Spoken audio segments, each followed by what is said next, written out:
স্বৈরাচারের বিরুদ্ধে 15.5 বছর আমরা আন্দোলন করেছি, আমরা জীবন দিয়েছি, আমরা মামলা গলায় নিয়ে জেলে ঢুকেছি, ঘর বাড়ি ছেড়ে এখানে সেখানে আমরা পালিয়ে বেরিয়েছি। অবশ্য বাংলাদেশ জামাতে ইসলামী দেশ ছেড়ে পালায়নি, দেশের ভিতরেই আমরা মুহাজির ছিলাম, দেশের মাটিকে কামড়ে ধরেছিলাম, বুকে জড়িয়ে এখানেই ছিলাম, জেল বরণ করেছি, জীবন দিয়েছি, কিন্তু দেশ ছেড়ে আমরা পালাইনি। নতুন বাংলাদেশ পুরাতন ফর্মুলায় আর চলবে না ইনশাআল্লাহ। নতুন বাংলাদেশ চলবে নতুন ফর্মুলায়। সেই নতুন ফর্মুলাটা কি? সেই ফর্মুলা হচ্ছে আগামীতে জনগণ আর কোন দলের পক্ষপাত দুষ্ট কোন সরকার দেখতে চায় না। জনগণ দেখতে চায় জনগণের সরকার। ফেব্রুয়ারিতে রোজার পূর্বে যে নির্বাচন ইনশাআল্লাহ অনুষ্ঠিত হবে, সেই নির্বাচনে জনগণ যাদের কর্মসূচি সমর্থন করে, যাদের বক্তব্যে আস্থা রেখে তাদেরকে বাছাই করে নেবে, আমরা তাদেরকে অভিনন্দন জানানোর জন্য এখন থেকে প্রস্তুতি নিচ্ছি।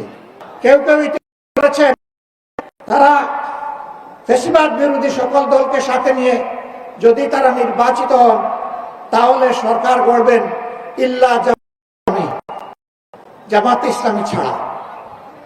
আমরা তাদেরকে বিনয়ের সাথে বলবো, জনগণ যদি মহান আল্লাহর ইচ্ছায় আমাদেরকে নির্বাচিত করে, ইনশাআল্লাহ আমরা আপনাদেরকেও বাদ দিব না, সবাইকে সাথে নিয়ে আমরা দেশ গড়ব ইনশাআল্লাহ।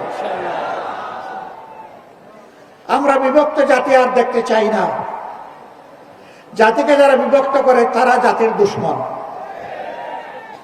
আমরা ওই দুশ্মনের রাজনীতির চাষ আর বাংলাদেশে হতে দেব না। ঢালাইয়ের সেরা প্রিমিয়ার সিমেন্ট। কিছু লোক প্রপাগান্ডা ছড়ায়, জামাতে ইসলামী তো কোনোদিন সরকার চালায় নাই।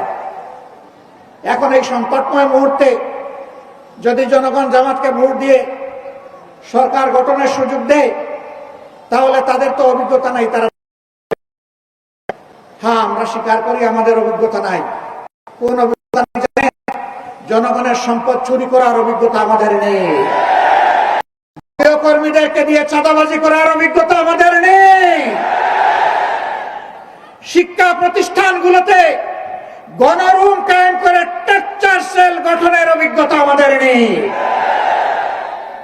সর্বপর্যায়ে মাথা থেকে পায়ের কথা দুর্নীতি করার অভিজ্ঞতা আমাদের নেই। পোস্টার ছেড়ে ফেলতেছেন, বিলবোর্ড উদাও করে দিচ্ছেন, লাভ হবে না। আপনি গাছের পোস্টার, লাইট পোস্টের পোস্টার, দেয়ালের পোস্টার, সুতায় টানানো পোস্টার আপনি শিখতে পারবেন, কিন্তু জনগণের হৃদয়ে ভালোবাসার যে পোস্টার লেগে গিয়েছে সেই পোস্টার আপনারা শিখতে পারবেন না।